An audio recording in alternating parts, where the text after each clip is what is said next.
tidbit of information that I learned from this book. My partner was diagnosed with bipolar 2 last year, and since then, we've of course been trying to learn as much as we can about that diagnosis and what it looks like for him.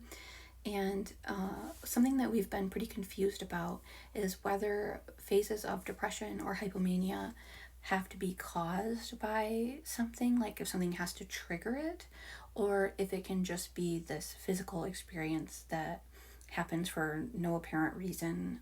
It's just like some physical change that happens in his brain sometimes. And we've had different people and different sources tell us both of those, that it's just random, and then others say that no, it's always caused by something. And his anecdotal experience has felt like sometimes there's definitely a cause and sometimes it just totally feels random. And so we've never really been able to make sense of which of those is correct. But this book says that the reason it can feel like there is no clear cause is because it gets triggered easier and easier the longer somebody has bipolar, or maybe especially if their symptoms are not managed well. So it said when somebody has their first experience of hypomania or mania or depression, that is going to be triggered by a pretty significant event in their life.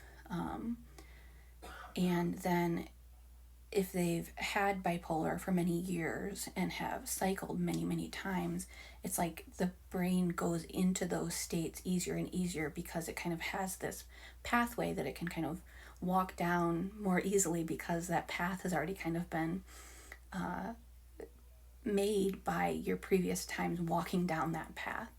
And so over time, it can get to where it really seems like there was nothing that caused this depression or this hypomania, because your circumstances, like nothing dramatic has happened, but that can just be that it's gotten so much easier to trigger an episode in that person. And so it can seem like there was nothing, but there probably was something. It was just something small.